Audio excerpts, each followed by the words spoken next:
Hi everyone, Alon Lits here from October Health. We're here for another episode of Pressure Point. Very excited to have Carl Wolf from Saicom with me. And we're here to talk about high performance as an individual, Carl being a high performer, and as an organization and the culture that Carl has built as CEO of Saicom. So Carl, thanks so much for joining us. Alon, thanks very much for having me. Very excited to be here. So always love to kick these off by giving the audience context on your background. So take it away. I'm a chartered accountant by qualification, studied at Wits, and was lucky enough to do articles at Investec. So there were two routes that we could take. We could train what was called inside public practice or outside public practice. I obviously chose the outside public practice route. I didn't see myself as an auditor. Was lucky enough to get into that program and spent just on 7 years at Investec through articles, and then spent a little bit of time post articles in a structured finance role. And then I decided to leave. I didn't think that I was going to be the greatest banker of all time, and I think I always had a passion of getting into smaller business. And there was an opportunity to join the Saicom business in a financial role, and really to kind of just shadow one of the founders. And I took it. It was a bit of a risk. I mean, I remember the first day that I worked there, and I thought, oh wow, I've made the biggest mistake of my life. But you know, if we're talking 13 years later, it was a wonderful decision. There were times where I was on the verge of leaving, but at that point in time, we had about 3 businesses in the group, and in 2015, I got the opportunity to run one of them. So I moved out of a financial role, and that business was, I would say in those days, quite a marginal business. It was a very small business, didn't have that much staff, had basically a network. And really the job was between myself and my partner, Greg, at the time, and he's still my partner today, was to grow that business out and build something of scale in the South African market. And it's been a really, really fun journey. And through that, have learned a lot about kind of high performance and culture and building out teams that can ultimately deliver a really, really good service to customers. Awesome. So there's a lot that we will unpack there. But, for those that don't know and you haven't spoken about it, but Carl was quite the cricketer back in his day, never went the full route of professional, but had the potential to be a professional at the highest level. So saying which, you do embody is this just concept of high performance in every realm of your life. So how do you do that? You're running a business, you're building a business, you've got a family, you've got responsibility, but you still find time for yourself as well, right? To sustain that high performance. Yeah. I think, and I might use this word a lot in kind of this talk, but I think it's actually just about being deliberate. I think structuring your day and being deliberate about what you want to achieve is very, very valuable. I used to find maybe when I was less experienced in my career, your inability when you've got lots on your plate to carve out what is a priority and what is not, is something that I think you learn over time. So for me, I've, as probably with a lot of kind of business owners and executives, I've read a lot of books, try to figure out my own way of doing things. And, I've mentioned this, I think, before to you, just around, I'm a very, very big fan of just getting up early in the morning, and kind of setting your day up in the quiet of the morning.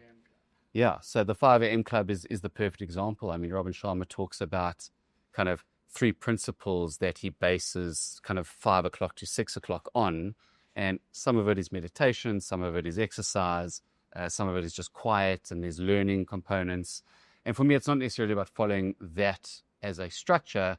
It's just about, well, what do you need to do to achieve stuff? And if getting up early is one of those things to get a head start on everyone else around you, whether it's exercise, whether it's meditation, whether it's work, I think there's a huge advantage around building your life and stacking your life a lot earlier in the day than leaving it. I think leaving it till later in the day is very much old-fashioned. I think trying to get, the old line of the early bird catches the worm, I think is very valid in this circumstance. And I think for me, it's really been about that. As you say, both of us, we have young kids and we are running around running a business. They have, they are our priority. Our staff is our priority. Our customers are our priority. And you've kind of got to figure out a way to blend that all in together, but to try and be consistent. And it's funny, when you lose that consistency and you get it back, you think to yourself, well, why did I have that little slump? But we all go through that, and circumstances in life kind of force you into a bit of a lull, but it's about bringing that back and actually surrounding yourself with similar people that I think do the same stuff.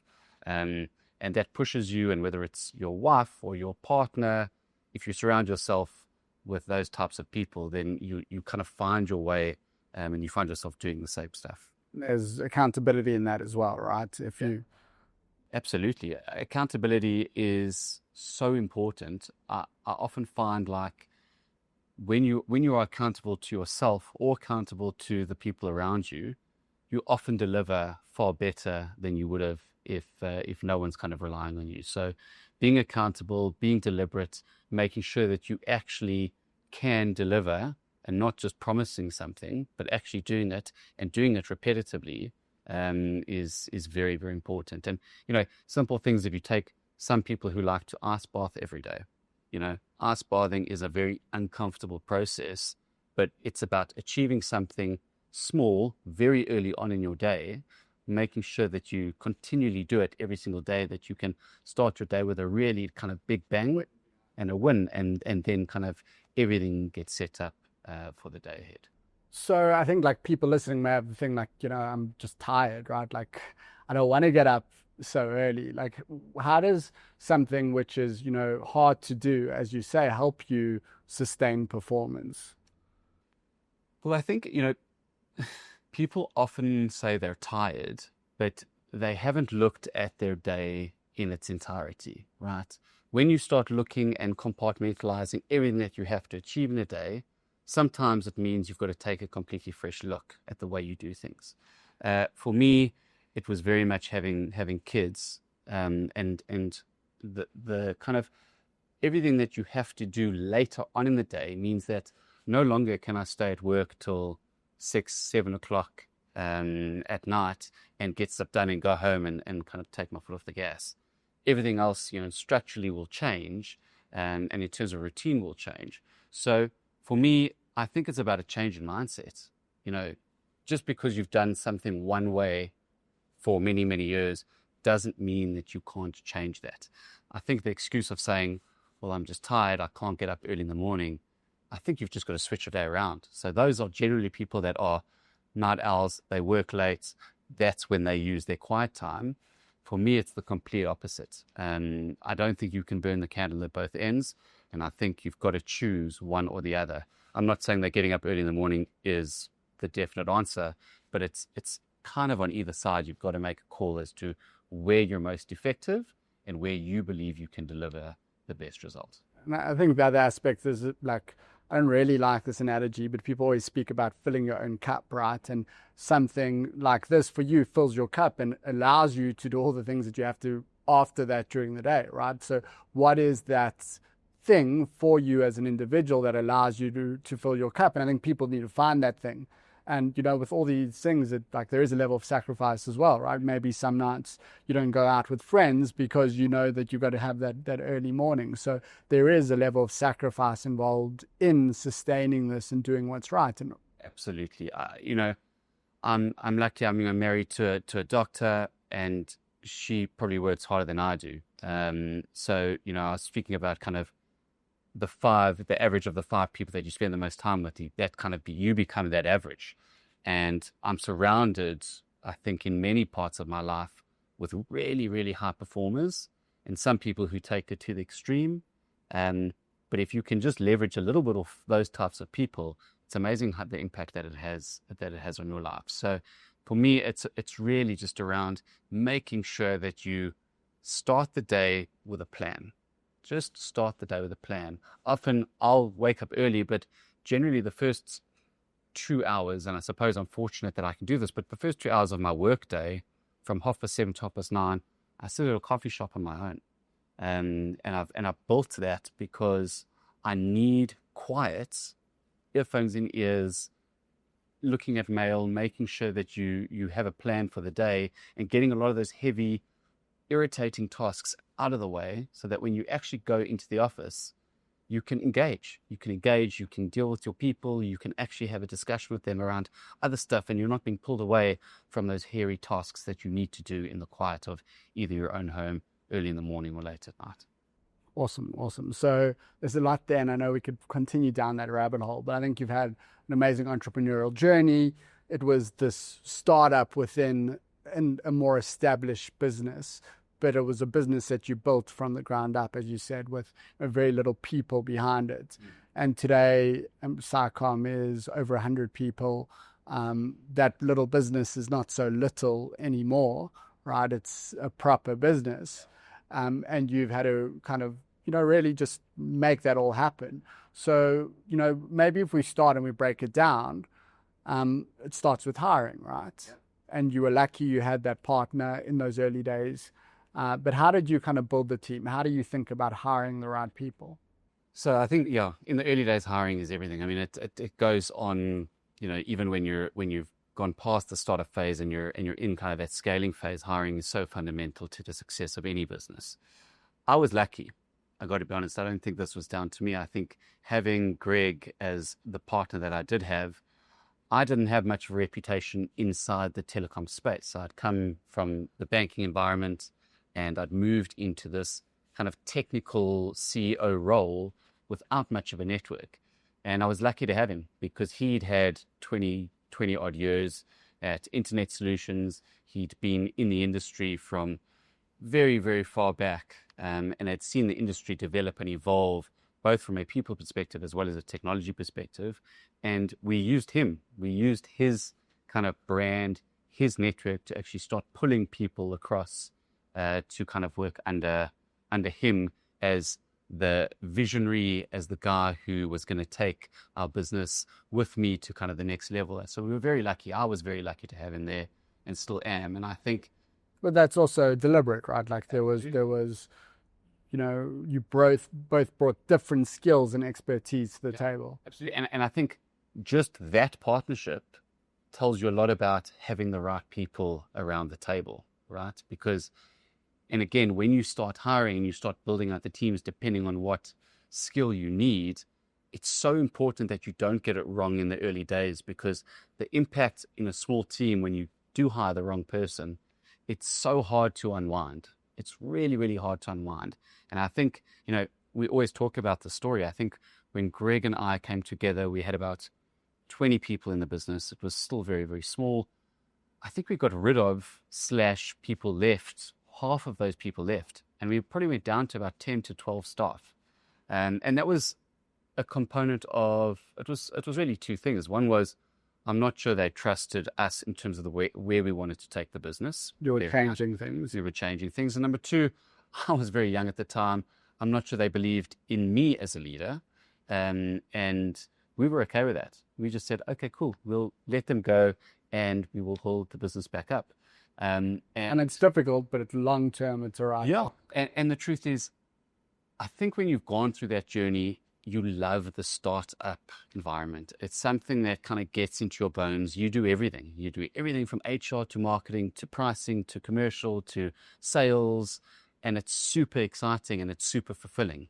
And for me, the challenge over the last 10 years is to try and maintain that smallness for as long as we possibly can. Because when you're small, you're agile. When you're small, you can do things differently to your competitors. And as you grow and as you scale, the challenge there is to maintain that, because it's so easy to kind of lose your identity as you get a little bit bigger. And so for me, I always say, like to all of our staff, you've got to stay as small as possible for as long as possible. And I think it's just a mindset.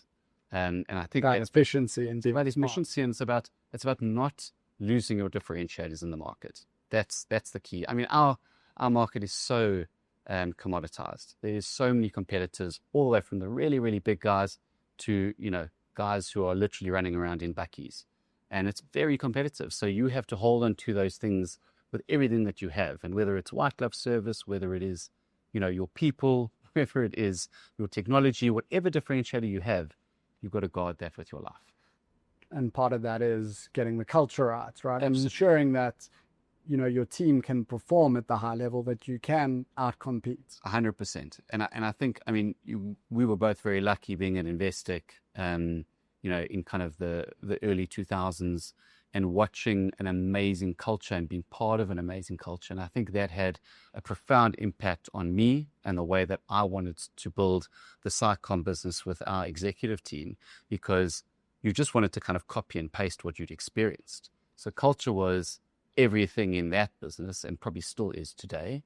And for me, it became this intrinsic, super valuable, maybe slightly intangible component of the business, but it was everything. You wanted to, we've got a saying in our business that kind of people are everything. It's not actually about obsessing over customer experience and over customer delivery. It's actually about obsessing over staff happiness. And if you can obsess over that enough and get to a point where your staff are really happy, I think a large part of everything else kind of takes care of itself. And so that would mean that would translate into customers being happy, staff being happy, making sure that and as long as you don't fall behind technologically, I think getting your culture right and making sure that you live and breathe whatever it is, values, open door policies, whatever those values are that you've helped build your organization with. It's so important that you maintain that as you scale. Yeah. And I guess easier said than done, right? Like, what are some of the kind of tangible steps that you take to do that, right? Especially as you grow. Easy, yeah, with 20 people, right? Yeah. You know everyone, you can probably maintain a direct relationship with all 20 people and have direct control over what they do and, importantly, how they do it. But how do you scale that? You can't do that with 100 people. Exactly. And you can't. And I think for us as a team, it's been super challenging. It hasn't been something that has just come naturally to us. When we were small, because you were involved in everything, just as you say, it was so easy to have an impact on the people that were working for you. Now it was about, how do we relinquish a little bit of control? But how do we do that in a manner that is really kind of like controlled? Sorry to use the same word again, but it's about making sure that as you let go, it's done in a consistent way, it's done in a controlled way. And again, I kind of have to go back to the hiring components. So what we tried to do was obviously build the different areas of the business and make sure that we had similar people to us in terms of attitude. So higher on attitude, and then they all come with skill. We can't run a technical business without skill, but make sure that and we call them kind of unicorns, guys who are technical, but also have a little bit of a commercial hat and have some form of really good EQ. And if you can find those guys and they can be responsible for the different components of your business, then the ability for you to kind of step back as an executive part of the business is much, much easier. So I think it starts again with hiring, right? And if you can get that right, then it's the first tick. The second tick is, I think, building the business out a lot slower than you think. When you're small, you do HR, you do marketing, you do sales. And when you start relinquishing control, you can see that they either fail forward or they fail and they're not the right people for the role. So you've got to go through a process where you're continually cleaning in terms of people, you're continually cleaning in terms of process to make sure that the people that are coming into your organization still live and breathe those very same values that you had all the way back in the beginning. So it's a very kind of long story, but I think when we go back to the stuff that we find hard today, it's about making sure that the people in your management teams imprint that culture every single day. So what we're saying as an executive team is being said by them, is being lived and breathed by them, and gets implemented. Actions are, so much better than intentions. If you can actually show people that this is how you do things, and you truly do live and breathe them, and your management teams do it, then, building a culture is actually not the hardest thing in the world. Yeah, it goes down to that consistency. But I want to take a bit of a step back, because you touched on so much there, and you spoke about hiring, right? And you obviously technical skills, probably an easy thing that you can kind of check out. right? You can test for that in some objective manner. EQ, maybe also you can test for that in some objective manner, but you touched on, that mindset. So just interested in unpacking what you look for in people to ascertain if they've got the right mindset to make a success of a career at Saicom. So I think, you mentioned a little bit earlier, I think, the key people in any business, especially a business like ours, which has kind of 5 very distinct like product areas or lines of business, is you actually want to look for an entrepreneurial type of individual, someone who is not scared to take risks, who has a high attention to detail, who has the desire to put in extra hours, that wants to achieve, that kind of wants to run their area as their own business. And obviously with your guidance, obviously with the team around them. So I think you're actually looking for people that want to run businesses within businesses. And these people are very, very hard to find, right? But we have had some really, really good success, both growing people internally into those roles. Once or twice we've managed to luck out and actually hire someone externally. But we've got a really, really big belief inside our business where we want to grow people from the ground up. And I think we've proved that we can. So we've got people who have started in as receptionists, have become senior project managers and product managers. We've had people who have started as first-line engineers, are now in our most senior network operations teams. And a lot of the people that we've hired on attitude, right? So we've spoken about that before. And I think what we've done really, really well is those people, we've given them a shot. We've given them a shot based on attitude, based on this feels right. And when they come in, you don't get it right all the time, but the guys that we have got it right with, the tenure that they have with you, number one, is really, really long. So the continuity that you have with people, with information, with technology, with the ability to train the rest of the staff is paramount. But number two, their growth paths are limitless. So because people can go, there are lots of areas in our business because it's relatively complex. Like we've just had so many people that have just done so many different things. And as a result, they remain interested, they remain driven, and they remain inside that same culture that you had when you kind of started the business. So I think it happens like that. And I think that's kind of the culture that we've built and have been successful with. Yeah, and it's symbiotic, right? Like the business is benefiting, so the people benefiting, and you're looking after and caring for your employees and giving them the opportunity to grow their careers. But in terms of that trait, it's like, you described it as entrepreneurship, you're ultimately looking for self-starters, right? You'll create that empowering environment, and that environment to set people up for success. But ultimately, it's up to the individual to make it or break it. Yeah. 100%. We've got, don't like talking about values, but we've got 6 values in our business. And probably the most profound one that we have is something called get shit done, right? And get shit done embodies the entrepreneurial spirit. It embodies that nothing in this business is not my job. So whenever we hear people say, I'm not going to do that, that's not my job, whether it is helping another colleague out, whether it is you walk past something and you see something on the floor and you want to put it in the bin, like embodying all of that in terms of just being the person that wants to achieve and get shit done, whatever it is, has been so fundamental to who we are and how we hire, how we incentivize, and as a result, people have stayed with us for, in some cases, 10 years, 12 years, 14 years. And that is a function of a good culture. And we need to make sure that we keep on being deliberate around making sure that it is the best possible place for people to work. But the get shit done kind of value embodies everything about our business. And obviously we hope that customers kind of can feel that and it becomes a tangible value. Yeah, I love that. Even they used to call it you're an owner, not a renter. And I think it goes to your entrepreneurial piece. Like if it's your house or it was your business and there was something on the floor, you pick it up. Absolutely. It's a great analogy. The other concept that you touch on, and I really like to expand on it, is this concept of, fail fast or experimentation and risk taking. How do you kind of build that culture in the organization. So You are going to grow. You have to take. you have to take risks, and you have to allow people to make mistakes. And it's not that easy in our environments. I mean, we deliver live services to customers. So when people make mistakes, and specifically on the engineering side of our business, it can have a real profound impact on a customer's ability to be up and being able to do their own work, right? And deliver their own solutions to their own customers. So it's not that easy, but I think it's all around making sure that there's no culture of punishment within our business.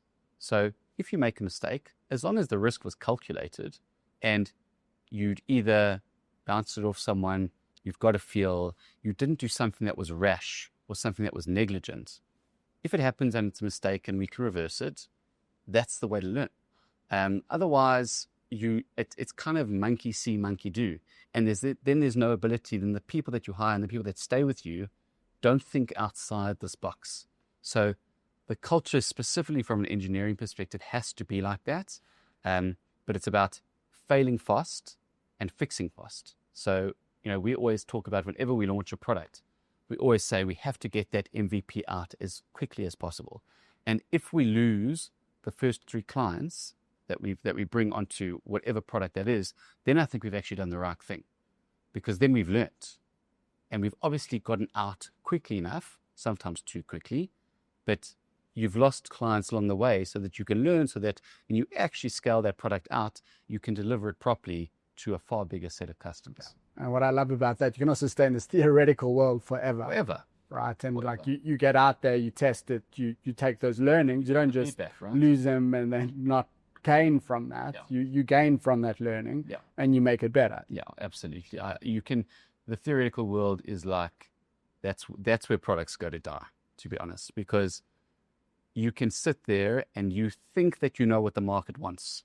So you build this beautiful thing and you think that the mountain's going to come to Muhammad, and it just doesn't. And you launch this thing and you spent, years trying to develop it. It's far better to just get told that actually what you've produced is terrible. This is why, and go back and iterate. So we've got a big culture of just iteration.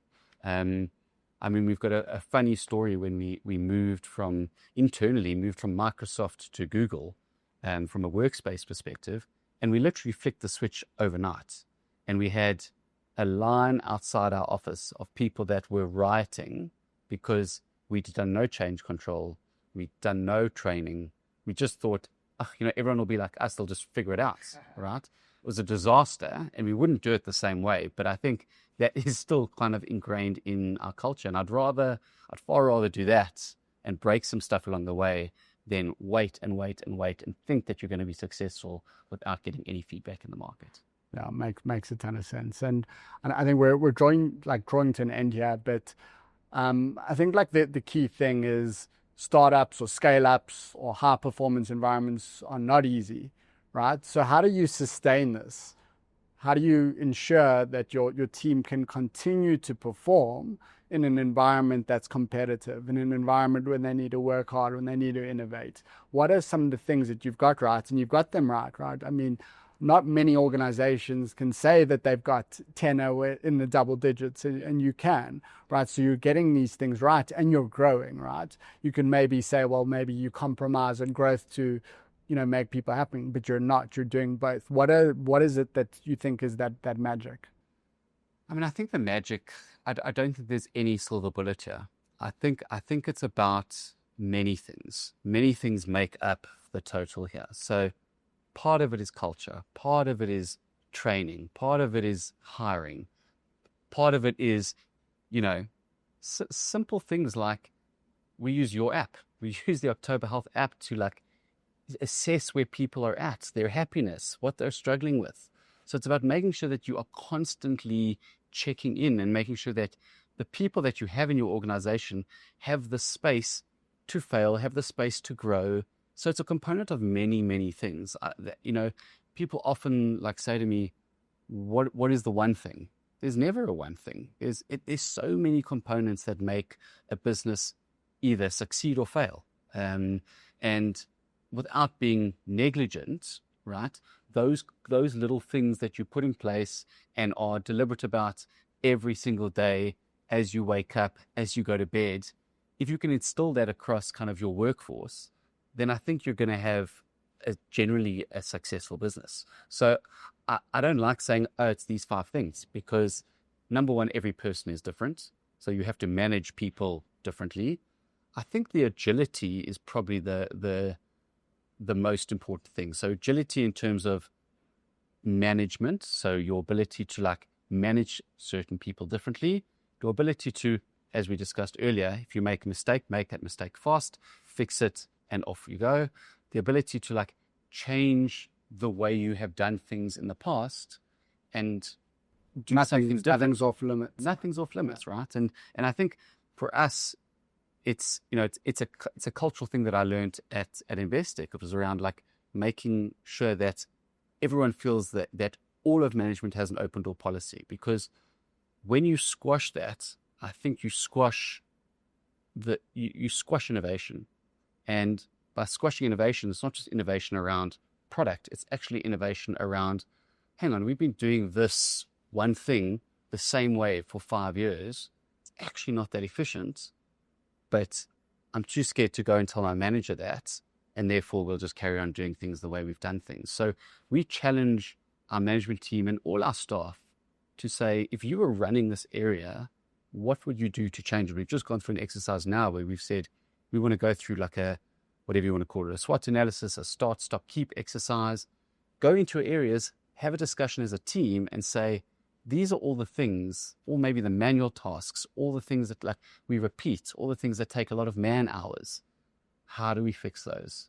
Just because we've done it one way for 5 or 10 years doesn't mean it has to continue. Yeah, a continuous like growth mindset. Absolutely. Really what it boils down to. So I agree. I think there are a lot of things that make up that magic, but I think what it results in, and I've seen it that you got it right at Saicom, is trust, right? Trust in leadership and trust in your team, right? And that ultimately enables that autonomy and that ability to scale the culture in a way that it is consistent and people continue to deliver. And trust is, we talk about buckets of credits in terms of both buckets of credits with clients, but more buckets of credits with each other inside our own organization. And the buckets of credits is, I've done 100 things right. Attitude, what I've delivered, communication, lived the culture, whatever it is, and I've got 100 credits. And then I do something wrong. Who cares? You've got 100 credits. Like, we back you, we trust you. You've proved to us that this is what you can deliver. So go out, continue to make those mistakes. It's fine, because you've actually built up enough buckets of credits that credibility, failing forward, and it's actually irrelevant, because you've built the trust and you've proved to us that you can do it. No, I love that. And Carl, so many gems. Really love the conversation. I think if I have to sum up the takeaways, there are many, but like being deliberate about your day and yourself, and being structured as well. I think I've seen a lot of people, especially early on in their career, who are just not structured and end up just being so inefficient as a result. And being deliberate about culture as well, because it doesn't happen by itself. It needs to be driven, and it is bottoms up and top down, but you need to be deliberate about what you want to achieve and how you're going to achieve it together. Yeah, I think you've hit the nail on the head. Awesome. Well, thanks so much for joining us. Awesome. Thanks for having me, Alon. Cool. Cheers.